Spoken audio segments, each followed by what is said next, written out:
इस आदमी ने जब दिया से अपने बेटे रतन की सुरक्षा का वचन मांगा तो दिया ने जवाब दिया, हम आपके लिए एक वचन तो क्या अपनी जान भी दे सकते हैं। और तब से लेकर आज तक दिया रतन की सुरक्षा करती आ रही है, यहाँ तक कि उसने अपनी सगाई भी रोक दी। वह तन मन धन से बस रतन की रखवाली करने में जुट गई। दिया रतन के आने से पहले किसी भी तरह उसके दुश्मनों का पता लगाना चाहती थी ताकि रतन पर कोई खतरा न हो, लेकिन वह इसमें असफल रही। इधर विदेश में रहते रहते रतन को अपने घर वालों की बहुत याद आती थी, खासकर वह दिया से मिलना चाहता था। इसीलिए रतन ने भारत लौटने का फैसला किया, वो भी बिना किसी को बताए। उधर रतन की याद में उसकी काकी सालों से चैन की नींद नहीं सो पाई। उसे रतन से बहुत लगाव था, लेकिन रतन का उससे दूर जाना इसका जिम्मेदार वह दिया को मानती थी, इसलिए वह दिया से नफरत करती थी। एक दिन उसने प्रसाद में कुछ मिलाकर दिया को खिला दिया, जिससे दिया नशे की हालत में आ गई। तब रतन की काकी ने उससे रतन के बारे में पूछा। उसे लगा कि दिया नशे की हालत में सब कुछ सच सच बोल देगी, लेकिन दिया ने किसी तरह अपने ऊपर पानी डालकर होश में आते हुए कहा, ममता के नाम पर आप ऐसी हरकत करोगी, मैंने सोचा नहीं। आपके लिए जो मेरे मन में इज्जत थी उसे आपने आज गंवा दिया। इधर जब आधी रात में दिया को पता चला कि रतन विदेश से लौट आया है तो वह तुरंत एयरपोर्ट उसे लेने पहुंच गई, लेकिन उसे रतन कहीं दिखाई नहीं दे रहा था। दरअसल जब रतन विदेश गया था तब वह सिर्फ 9 साल का था। अब रतन कैसा दिखता है इसका दिया को कोई अंदाजा नहीं था। तभी रतन ने दिया के हाथ में अपने नाम का बोर्ड देख लिया। उसने मजाक करने के लिए अपने एक दोस्त को रतन बनाकर दिया के पास भेज दिया। जैसे ही उसका दोस्त अपने आप को रतन बताकर दिया से बात करने लगा, तभी रतन ने अपने एक और दोस्त को रतन बनाकर दिया के पास भेज दिया और आखिर में वह खुद भी दिया के पास आ गया। दिया इस सब से बहुत उलझन में पड़ गई। उसने तुरंत तीनों को अपने साथ चलने के लिए कहा, क्योंकि रतन के जान के दुश्मन कभी भी हमला कर सकते थे। रास्ते में तीनों रतन के बचपन की बातें करने लगे। इससे दिया और ज्यादा सोच में पड़ गई कि असली रतन कौन है। तभी दिया ने अचानक गाड़ी रोक दी और रतन के एक दोस्त की कनपटी पर बंदूक रखकर बोली, बताओ असली रतन कौन है, वरना तीनों मारे जाओगे। मैं कब से इस दिन का इंतजार कर रही थी, शायद इसलिए मुझे बोनस में 2 रतन और मिल गए। तभी असली रतन ने मौका देखकर दिया के हाथ से बंदूक छीन ली और उसी पर तान दी, लेकिन उधर रतन के दोनों दोस्त डर के मारे वहाँ से भागने लगे। तब रतन ने पीछे से उनका नाम लेकर उन्हें पुकारा। रतन ने दिया को अपना दुश्मन समझकर उस पर बंदूक तान दी। तब दिया ने कहा, मैंने यह सब सिर्फ असली रतन का पता लगाने के लिए किया। फिर दिया खड़ी हुई और रतन को प्रणाम करके बोली, अगर मैं आपको मारना चाहती तो कब की मार चुकी होती। इस बात से अब रतन को भी दिया पर भरोसा हो गया, लेकिन जब रतन ने गाड़ी चलाने की बात की तो दिया ने सख्ती से मना करते हुए कहा, आपको सुरक्षित घर तक ले जाने की जिम्मेदारी मुझ पर है, इसलिए मैं आपको गाड़ी नहीं चलाने दे सकती। यह सुनकर रतन ने तुरंत दिया के हाथ रस्सी से बांध दी, लेकिन फिर भी दिया की जुबान बंद होने का नाम ही नहीं ले रही, जिससे रतन परेशान हो चुका था। उसने दिया के मुंह पर टेप चिपका दिया। इधर जब रतन की छोटी काकी को पता चला कि रतन घर लौट रहा है तो उसने तुरंत रतन और दिया के पीछे अपने गुंडे लगा दिए, लेकिन जितनी शैतान वो थी उसका बेटा उतना ही मासूम था। वह अपनी माँ के असली चेहरे को कभी नहीं पहचान पाया। इधर रतन और दिया के पीछे गुंडे पड़ गए। दिया ने उन्हें देखते ही अपने हाथ खोल लिए और गाड़ी की रफ्तार बढ़ा दी। रतन को कुछ समझ नहीं आ रहा था कि यह सब क्या हो रहा है। तभी उनकी गाड़ी एक गड्ढे में धंस गई। दिया तुरंत गाड़ी से उतरकर रतन को साथ लेकर वहाँ से भागने लगी। गुंडे भी उनके पीछे दौड़ते हुए गोलियां चलाने लगे। तभी रतन और दिया एक झाड़ी में छिपकर बैठ गए। गुंडों से भागकर रतन और दिया एक झाड़ी में छिप गए। बाहर गुंडे उन्हें ढूंढने लगे। थोड़ी देर बाद जब बाहर का माहौल शांत हुआ तो दिया बाहर आई और रतन से बोली, जब तक मैं वापस नहीं आ जाती आप यहाँ से नहीं निकलेंगे। दिया के वहाँ से जाते ही गुंडों ने रतन को ढूंढ निकाला और उसे घुटनों पर बैठा दिया। तभी दिया ऊंट पर सवार होकर वहाँ आई। उसने गुंडों पर धूल फेंकी और वहाँ से निकल गई। दिया एक सुरक्षित जगह पर रुकी। रतन ने दिया की ओर देखते हुए कहा, आप तो बहुत बोल्ड और ब्यूटीफुल हो, मैं आपको एक किस करना चाहता हूँ। ये सुनकर दिया एकदम घबरा गई, लेकिन रतन ने उसे पीछे छोड़ दिया और ऊंट को जाकर किस करने लगा। यानी रतन दिया की नहीं बल्कि ऊंट की बात कर रहा था। तभी वहाँ कुछ आदमी बंदूकें लेकर आए। उन्हें देखते ही रतन ने दिया को अपने पीछे खड़ा कर लिया, लेकिन वे लोग तो रतन की ही सुरक्षा के लिए आए थे। फिर रतन अपने भतीजे से मिला जो उम्र में उससे बड़ा था लेकिन रिश्ते में छोटा था। इधर घर में रतन की काकी उसके स्वागत की सारी तैयारियां कर रही थी। यह देखकर उनके पति ने कहा, आप पागल हो गई हैं क्या? दिया की बच्ची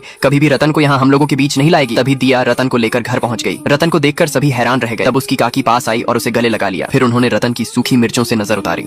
महल लौटकर रतन ने सभी को प्रणाम किया। फिर रतन की काकी उसे उसका कमरा दिखाने ले गई, जिसे उन्होंने अपने हाथों से सजाया था। तभी कुछ सुरक्षा कर्मी आए और कमरे की अच्छे से तलाशी लेने लगे। इस बात से रतन की काकी दिया से और ज्यादा नाराज हो गई। उधर दिया को अपने कमरे में एक ट्रांसमीटर मिला जो शायद दुश्मनों ने उसकी बातें सुनने के लिए रखा था। ये देखकर दिया ने महल की सुरक्षा और सख्त करने का फैसला किया। तभी उसे अभय का फोन आया। उसने बताया, जिन लोगों को हमने पकड़ा था उन्हें पुलिस हिरासत में ही मार दिया गया। ये सुनकर दिया हैरान होकर बोली, जेल में घुसकर कोई कैदी को कैसे मार सकता है? अभय भी समझ नहीं पा रहा था कि यह सब कैसे हुआ, क्योंकि जेल की चाबी हमेशा उसके पास रहती थी। उनकी बातें रतन की छोटी काकी चुपके से सुन रही थी। दरअसल उसी ने यह सारा षड्यंत्र रचा था। दिया ने महल में रतन की सुरक्षा का पूरा इंतजाम किया। उसने सभी गार्ड्स को उनकी पोजीशन बताई। वह रतन के राज तिलक में कोई लापरवाही नहीं चाहती थी। बाहर रतन को देखने के लिए लोगों की भीड़ जमा हो गई। इतनी भीड़ देखकर अभय ने दिया से कहा, इस भीड़ की वजह से रतन पर खतरा हो सकता है। दिया ने जवाब दिया, ये सभी रतन के अपने लोग हैं, रतन को देखने का हक हम इनसे नहीं छीन सकते। फिर दिया रतन के पिता की तस्वीर के रतन अपने राज तिलक समारोह के लिए तैयार हो रहा था, पर उससे पजामे का नाड़ा तक नहीं बन रहा था। तब दिया ने उसे वीडियो कॉल पर नाड़ा बांधना सिखाया। दिया की खूबसूरती देखकर रतन ने कहा, आप इस दुनिया की सबसे सुंदर लड़की हैं। इधर जब रतन की काकी ने अभय को पीछे से देखा तो उन्हें लगा कि यह रतन है, लेकिन पास जाकर पता चला कि यह रतन नहीं अभय है। उसे ऐसे कपड़ों में देखकर रतन की काकी हैरान रह गई। तभी वहाँ रतन आया। रतन को देखकर उसकी भाभी अंदर ही अंदर जल रही थी। दरअसल वह हमेशा से इस राजगद्दी पर अपने बेटे अभय को बैठा हुआ देखना चाहती थी। उत्सव की सारी तैयारियां हो चुकी थी। सभी रतन की जय जयकार करने लगे, जिससे रतन के काका का चेहरा मुरझा सा गया। जब अभय ने यह देखा तो उसे कुछ गड़बड़ लगी। इधर दिया की देख रेख में रतन को सिंहासन पर बैठाया गया और उसकी शाही तलवार उसके पास लाई गई। तभी रतन के काका ने उसकी जय जयकार करते हुए कहा, मुझे आपसे कुछ उपहार चाहिए, यदि आप दे सकें तो। रतन ने वचन दिया, बोलिए आपको क्या चाहिए, मैं वह देने के लिए तैयार हूँ। मौका देखते ही रतन के काका ने उससे शाही तलवार मांगी। दिया ने इशारे से रतन को मना किया, पर रतन ने बेझिझक अपनी तलवार उन्हें सौंप दी। ये देखकर दिया ने विरोध करते हुए कहा, यह तलवार राजा साहब ने मुझे सौंपी थी। शाही तलवार निकालकर दिया ने छोटे ठाकुर को चुनौती दी, अगर आपको यह असली तलवार चाहिए तो पहले मुझे हराना होगा। छोटे ठाकुर ने चुनौती स्वीकार कर ली। फिर दिया और उसके बीच लड़ाई शुरू हुई। लड़ाई के दौरान दिया ने बताया, इस तलवार के लिए न जाने कितने वीरों ने अपना बलिदान दिया, पर इसे किसी का नहीं होने दिया। तभी दिया तलवारबाजी में छोटे ठाकुर को हरा देती है। सभी लोग उसकी जय जयकार करने लगते हैं। उसी दौरान मौका देखकर रतन की भाभी ने अपने आदमी को रतन के ऊपर झूमर गिराने का इशारा किया। जैसे ही झूमर उसके ऊपर गिरने वाला था, दिया ने अपनी तलवार की मदद से उसे रोक लिया, जिससे रतन को एक खरोंच भी नहीं आई। इसके बाद रतन की राज तिलक की रस्म निभाई गई। रस्म पूरी होते ही दिया को अपने वचन की याद आई, जो उसने आज पूरा कर दिया था। महल में रतन के लिए 56 भोग की तैयारी की गई। जब खाने के पास कोई नहीं था, तब छोटे ठाकुर ने उसमें कुछ मिला दिया। जैसे ही रतन की काकी ने यह देखा, उसे बहुत अजीब लगा। उसने छोटे ठाकुर का पीछा किया तो पता चला कि खीर में जहर मिलाया गया। वह तुरंत जाकर खीर को वहाँ से हटाने लगी। तभी खीर पकाने वाली लड़की आई और बोली, आप यहाँ से खीर क्यों ले जा रही हैं? अब रतन की काकी बड़ी दुविधा में फंस गई।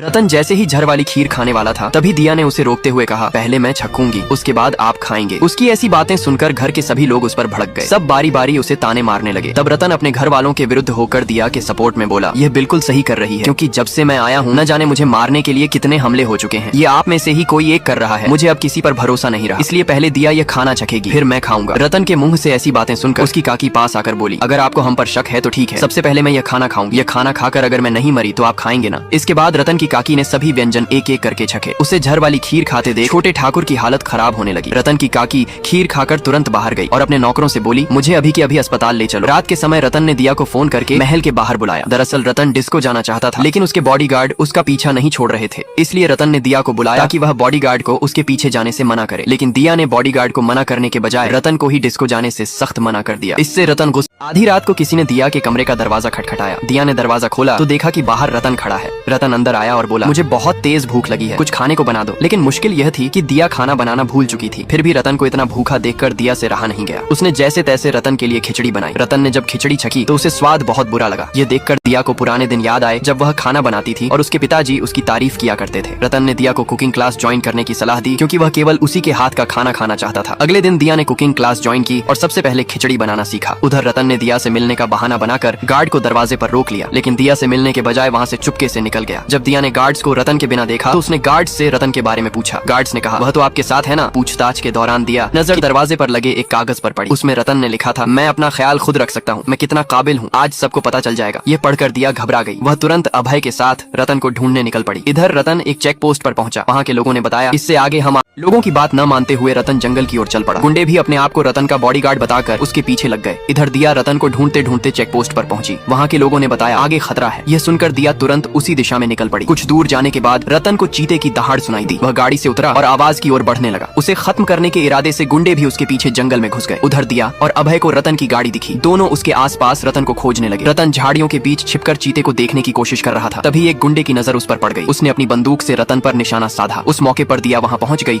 और रतन को गोली लगने से बचा लिया। दिया को देखकर गुंडे भागने लगे। दिया ने अभय को उनके पीछे भेजा, लेकिन अभय उन्हें पकड़ न सका। दिया अब रतन की लापरवाही से तंग आ चुकी थी। उसने रतन से कहा, क्या आपको जरा भी अंदाजा है कि आपको जिंदा रखने के लिए कितनी कुर्बानियां दी जा रही हैं और आप अपनी जान की परवाह ही नहीं करते। फिर दिया रतन को लेकर जंगल से बाहर निकलने लगी। रास्ते में दिया का पैर फिसला। वह गिर गई और उसके पैर में मोच आ गई। वह ठीक से चल भी नहीं पा रही थी। तब हमलावर के भाग जाने पर रतन ने अभय पर गुस्सा किया और कहने लगा, जब से मैं यहाँ आया हूँ मुझ पर बार बार हमले हो रहे हैं। हर बार हमलावर भागने में कामयाब हो जाता है या फिर आप लोग उसे जाने देते हैं। उसकी कटु बातें सुनकर अभय ने राजपूतों की तरह शपथ ली, आज मैं उन हमलावरों को आपके सामने लाकर खड़ा करूंगा। चारों तरफ नाकाबंदी होगी। जब तक हमलावर पकड़ा नहीं जाता मैं चैन से नहीं बैठूंगा। घर वालों के जाने के बाद रतन अभय के पास आया और बोला, मैंने जो कुछ कहा वह सिर्फ काकी को चुप कराने के लिए था। मुझे तुम पर पूरा भरोसा है। तुम्हें इतना सुनाने के लिए मुझे माफ कर दो। ये सुनकर अभय अपने काम में जुट गया। उसने सभी गाड़ियों की तलाशी शुरू कर दी। इधर रतन दिया के पास गया और उसके पैर को छूने लगा। दिया घबरा कर बोली, आप ये क्या कर रहे हैं? रतन ने कहा, आप मुझ पर भरोसा करती हो तो थोड़ी देर चुप रहो। फिर उसने धीरे से दिया के पैर की मोच को एक झटके में ठीक कर दिया। उधर अभय ने हमलावरों को पकड़ लिया। पूछताछ में उन्होंने खुलासा किया, महल की किसी औरत ने हमें सुपारी दी थी। हम उसका चेहरा नहीं देख पाए, लेकिन उसने सुनहरी जूतियां पहनी थी। रतन तुरंत महल पहुंचा। उसने देखा कि सुनहरी जूतियां उसकी चचेरी बहन ने पहनी थी। उसने तुरंत उस पर आरोप लगा दिया। रतन ने जब अपनी चचेरी बहन को सुनहरी जूतियां पहने देखा तो उसने तुरंत उस पर आरोप लगा दिया। बहन ने जब अभय से जूतियों की बात सुनी तो कहा कि ये जूतियां मुझे भाभी ने दी थी। ये सुनकर अभय की दुनिया पलट गई। जब उसने अपनी माँ से पूछा कि क्या ये सच है, तभी उसकी काकी वहाँ आई और बोली, यह जूतियां मैंने सबके लिए मंगवाई थी, घर में सभी के पास हैं। क्या तुम सब पर शक करोगे? उनकी बात सुनकर अभय ने माफी मांगी। इधर रतन दिया से कह रहा था, दुश्मन बहुत शातिर है, लेकिन उसे पकड़ने का एक तरीका है। हम हमलावर से उस औरत का स्केच बनवाएंगे। दिया को यह तरीका बेकार लगा, क्योंकि हमलावरों ने बताया था कि औरत ने लंबा घूंघट ओढ़ा था। रतन ने दिया को घूंघट ओढ़ाया और उसे आईने के सामने ले जाकर बोला, आपने घूंघट ओढ़ा है, फिर भी मैं आपके चेहरे का आकार, होंठ और बिंदी देख सकता हूँ। उसी तरह उस औरत का स्केच बन सकता है। अगले दिन रतन की भाभी ने लंबा घूंघट ओढ़कर एक अजीब भेष बनाया और कमर में बंदूक छिपाकर उस हमलावर को मारने निकली। लेकिन स्केच पहले ही तैयार हो चुका था। जब उन्होंने खिड़की से झांक कर देखा तो पाया कि स्केच में उनका नहीं बल्कि दिया का चेहरा था। रतन को इस पर यकीन नहीं हुआ और उसने स्केच फाड़ दिया। जब रतन की भाभी वहाँ से निकलने लगी तो अभय को उन पर शक हुआ।